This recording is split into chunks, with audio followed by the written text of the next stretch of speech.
Jemaat yang dikasihi oleh Tuhan, mari kita memasuki ibadah dengan bersama-sama memuji Tuhan dari Kidung Jemaat nomor 4, bait pertama, Hai Mari Sembah.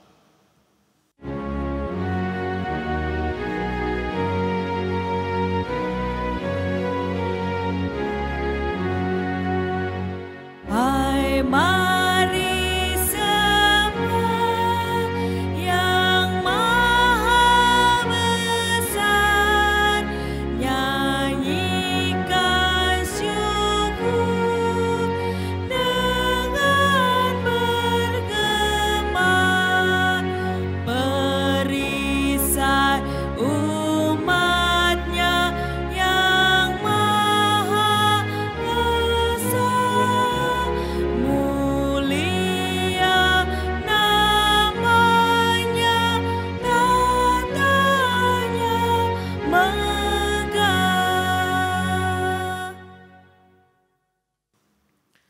Sidang jemaat yang terkasih, ibadah ini kita mulai dengan pengakuan.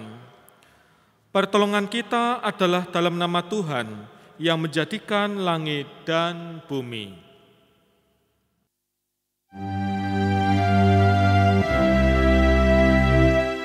Amin, amin, amin.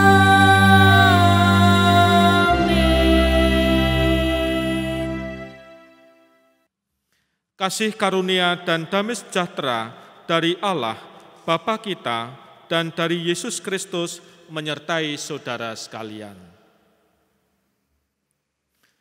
Mari kita memuji nama Tuhan dengan menyanyikan kembali Kidung Jemaat nomor 4, bait yang ketiga dan 6, Buana penuh mujizat ajaib, ya Khalik.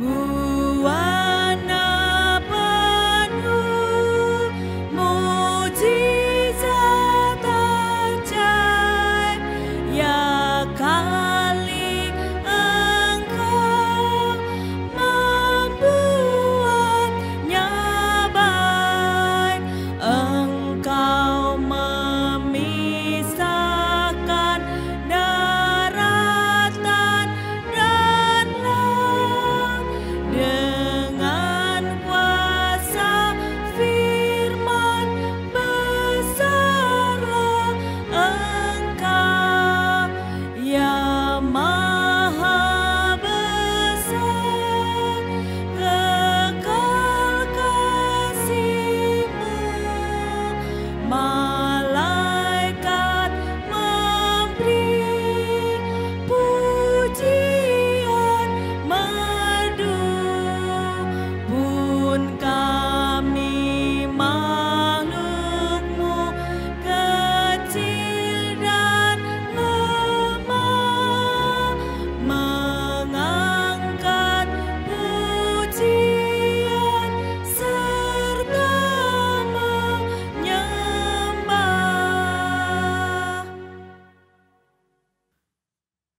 Saudara-saudara, mari kita berdoa. Ya Tuhan, kami datang kepadamu, membawa jiwa dan hati kami dalam kami hendak mendengarkan sabda-Mu. Kami mohon penyertaan Roh Kudus, dalam nama Tuhan Yesus Kristus kami berdoa. Amin. Saudara-saudara, bacaan Injil saat ini diambil dari kitab Injil Tuhan Yesus Kristus menurut Lukas 12 ayat 13 sampai 21. Lukas 12 ayat 13 sampai 21, Lembaga Alkitab memberi judul Orang Kaya yang Bodoh. Seorang dari orang banyak itu berkata kepada Yesus, Guru, katakanlah kepada saudaraku, supaya ia berbagi warisan dengan aku. Tetapi Yesus berkata kepadanya, "Saudara, siapakah yang telah mengangkat aku menjadi hakim atau pengantara atas kamu?" Katanya lagi kepada mereka, "Berjaga-jagalah dan waspadalah terhadap segala ketamakan. Sebab walaupun seorang berlimpah-limpah hartanya, hidupnya tidaklah tergantung daripada kekayaannya itu." Kemudian ia mengatakan kepada mereka suatu perumpamaan. Katanya, "Ada seorang kaya, tanahnya berlimpah-limpah hasilnya. Ia bertanya dalam hatinya, 'Apakah yang harus aku perbuat, sebab aku tidak mempunyai tempat di mana aku dapat menyimpan hasil tanahku?' Lalu katanya, 'Inilah yang akan aku perbuat. Aku akan merombak lumbung-lumbungku, dan aku akan mendirikan yang lebih besar, dan aku akan menyimpan di dalamnya segala gandum dan barang-barangku.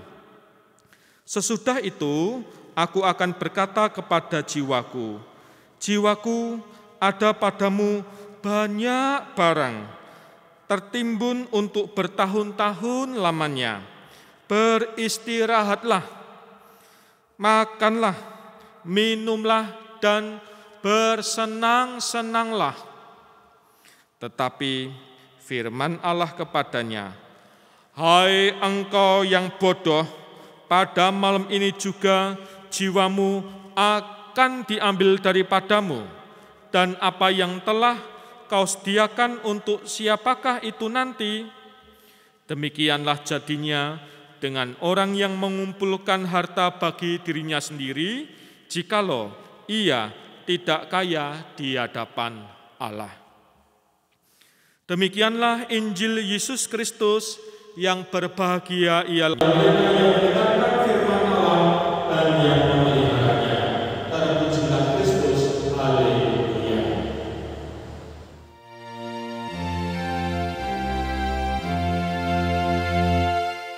Haleluya, haleluya, haleluya.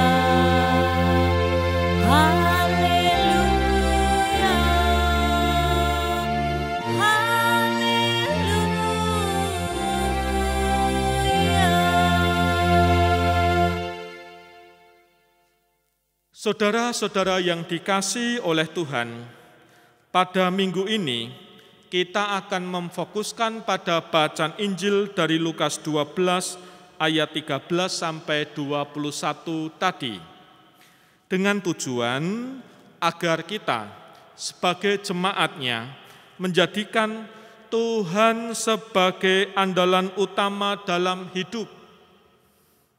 Melalui bacaan firman Lukas 12 saat ini, kita ditolong untuk di satu sisi menyadari bahwa ada banyak hal-hal duniawi yang menggiurkan, yaitu terutama harta, uang, atau kekayaan yang seringkali menjadi andalan hidup kita, sehingga kita tidak lagi bergantung kepada Tuhan. Padahal harta, uang, dan kekayaan sifatnya itu tidak kekal. Yesus menyebut seseorang itu bodoh, manakala menggantungkan hidup pada harta, uang, dan kekayaan yang tidak kekal. Oleh karena itu, kita sebagai jemaat diarahkan untuk tidak menggantungkan hidup pada harta atau kekayaan duniawi.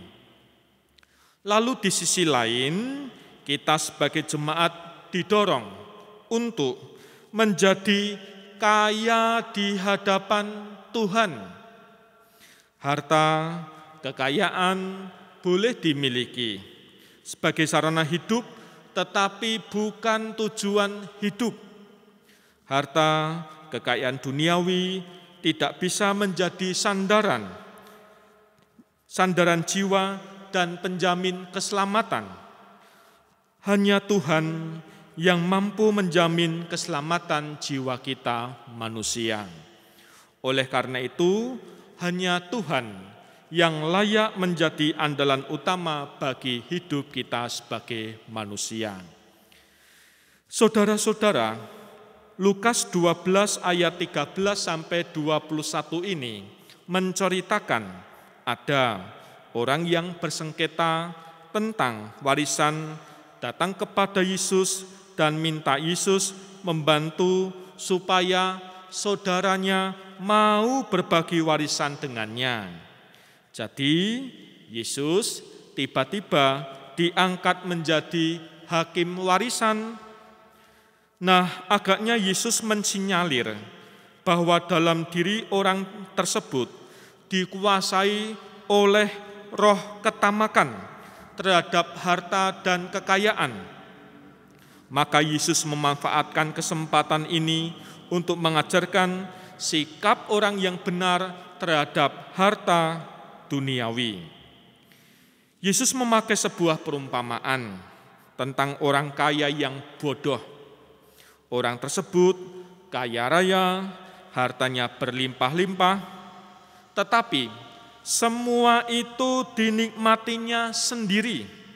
Dengan kata lain, ia menjadi orang yang super egois.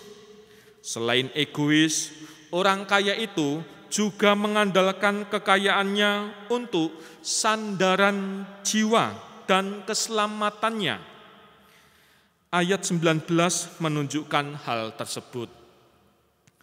Sesudah itu aku berkata kepada jiwaku, jiwaku, ada padamu banyak barang, tertimbun untuk bertahun-tahun lamanya.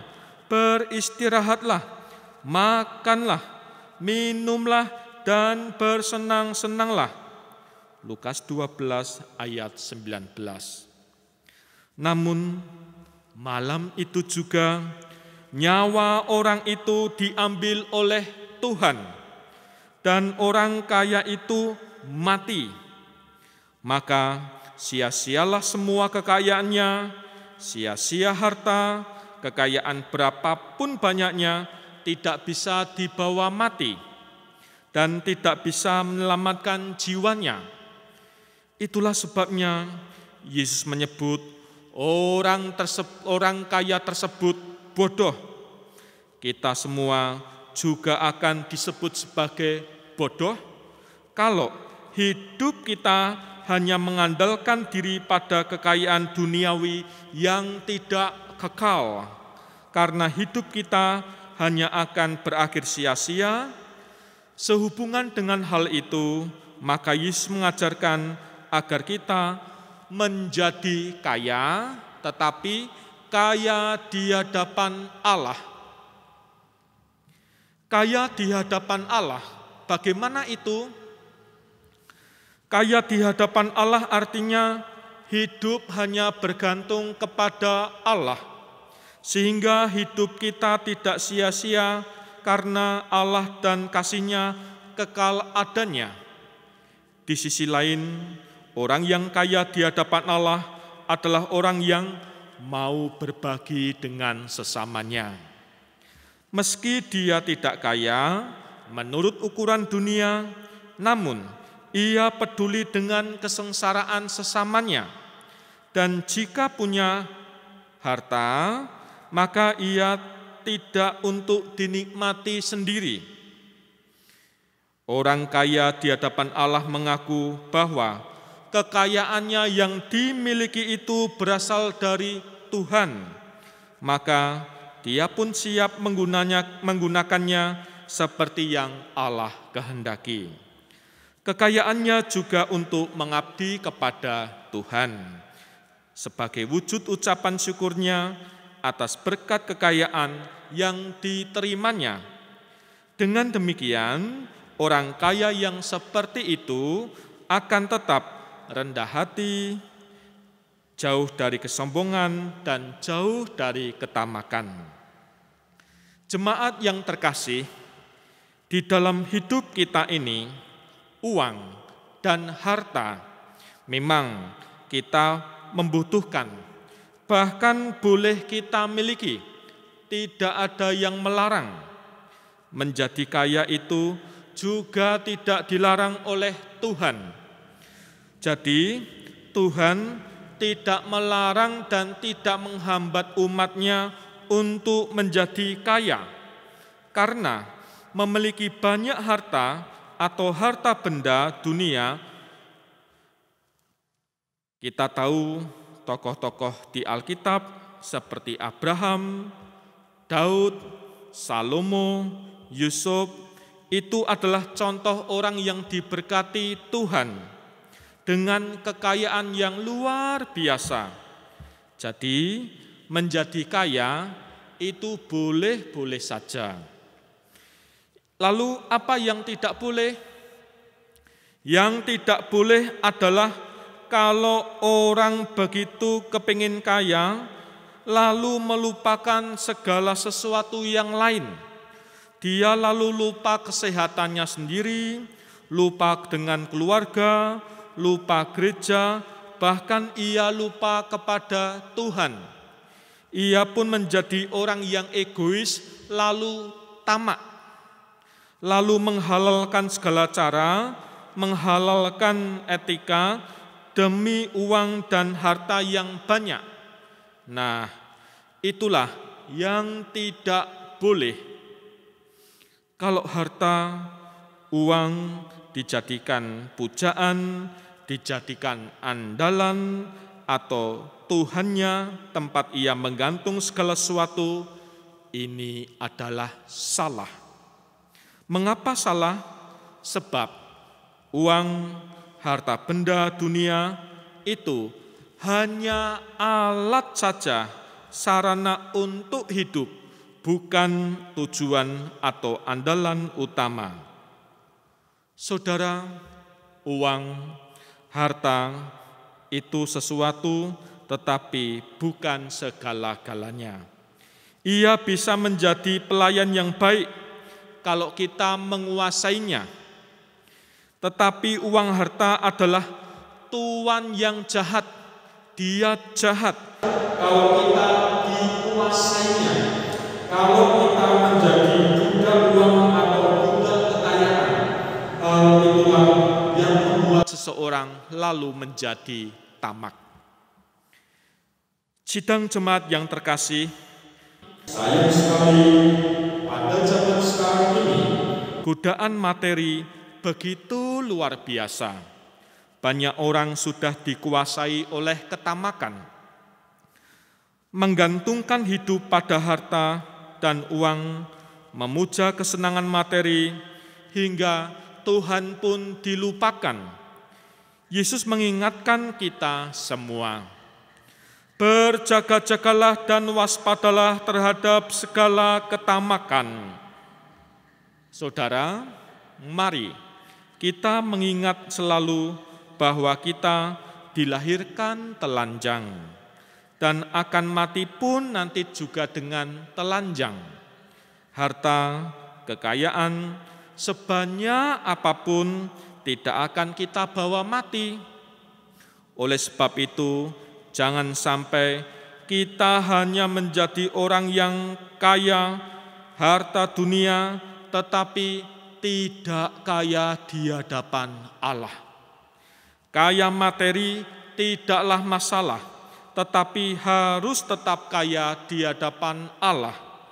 Yang tidak kaya secara duniawi pun tidak perlu khawatir.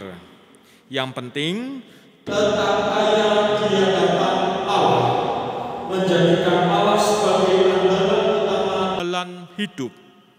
Kalau itu yang menjadi dan yang terjadi, maka hidup kita tidak akan berakhir sia-sia.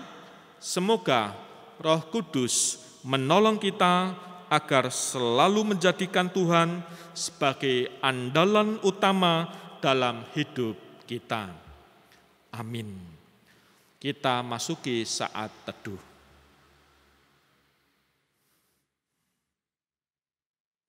Saat teduh selesai.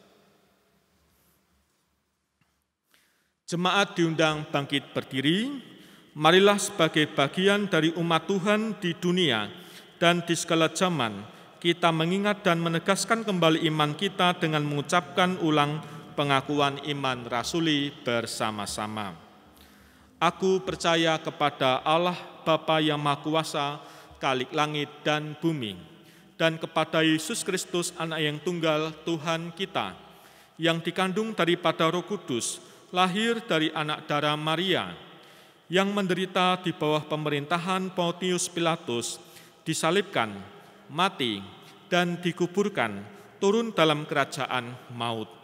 Pada hari yang ketiga, bangkit pula dari antara orang mati, naik ke surga, duduk di sebelah kanan Allah Bapa yang Maha Kuasa, dan akan datang dari sana untuk menghakimi orang yang hidup dan yang mati.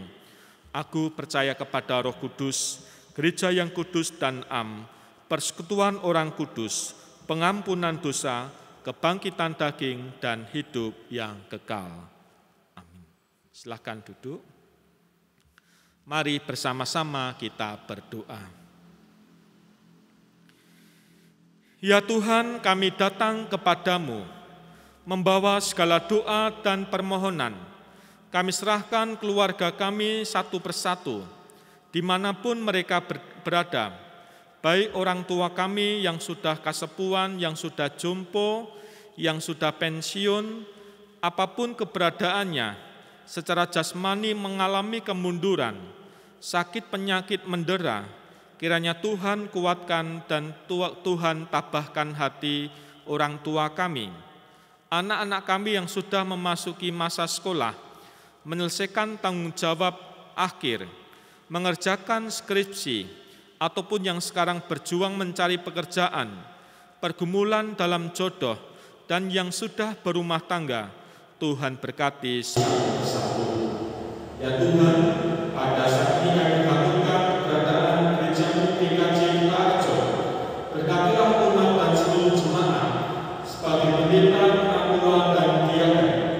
Kami juga menyerahkan, berkatilah umat dan seluruh jemaat, sebagai pendeta, penatua, dan diaken. Kami juga akan ada pada mereka. Kami serahkan doa ini dalam nama Tuhan kami, Yesus Kristus. Amin. Jemaat yang terkasih, marilah kita bersyukur atas pemeliharaan Tuhan dalam hidup kita dengan dasar kita menghaturkan persembahan dari 2 Korintus 9 ayat 7 sampai 8. Hendaklah masing-masing memberikan menurut kerelaan hatinya, jangan dengan sedih hati atau karena paksaan, sebab Allah mengasihi orang yang memberi dengan sukacita, dan Allah sanggup melimpahkan segala kasih karunia kepada kamu, supaya kamu senantiasa berkecukupan di dalam segala sesuatu, dan malah berkelebihan di dalam berbagai kebajikan. Mari kita iringi dengan nyanyian Kidung Jemaat 393, Tuhan betapa banyaknya.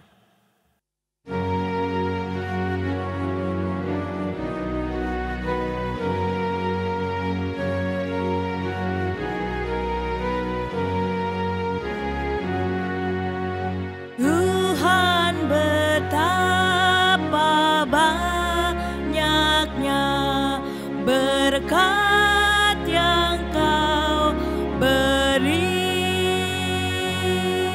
Teristimewa rahmat-Mu dan hidup abadi. Terima kasih ya Tuhanku atas keselamatanku, padaku telah Kau beri hidup bahagia abadi. Mari kita haturkan persembahan ini di dalam doa. Ya Tuhan, terimalah persembahan syukur kami ini yaitu umat yang telah Engkau selamatkan. Ubahlah benda-benda mati ini menjadi karunia-karunia yang hidup untuk pekerjaan tangan-Mu demi kelebaran kerajaan-Mu. Dan ajarlah kami selalu untuk dapat mempersembahkan hidup kami kepadamu.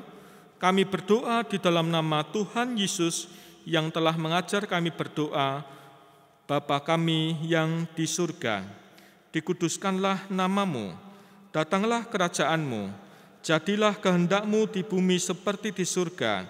Berikanlah kami pada hari ini makanan kami yang secukupnya, dan ampunilah kami akan kesalahan kami, seperti kami juga mengampuni orang yang bersalah kepada kami. Dan janganlah membawa kami ke dalam pencobaan, tetapi lepaskanlah kami daripada yang jahat. Karena Engkaulah yang mempunyai kerajaan dan kuasa dan kemuliaan sampai selama-lamanya. Amin.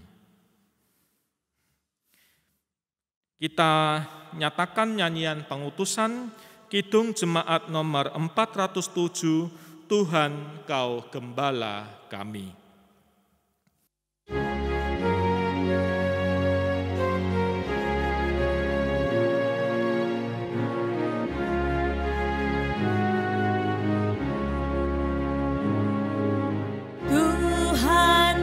Gembala kami, tuntun kami domba-Mu,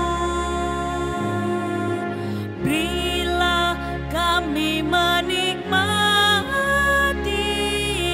hikmat pengorbanan-Mu. Tuhan Yesus, Juru Selamat, kami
Sidang jemaat yang terkasih, mari kita hundur dari tempat ibadah ini dan kita menuju ke tempat kita masing-masing seraya menyambut berkat-Nya. Kasih karunia dan damai sejahtera dari Allah Bapa kita dan dari Tuhan kita Yesus Kristus serta persekutuan Roh Kudus ada pada saudara sekalian mulai saat ini sampai Maranatha. Amin.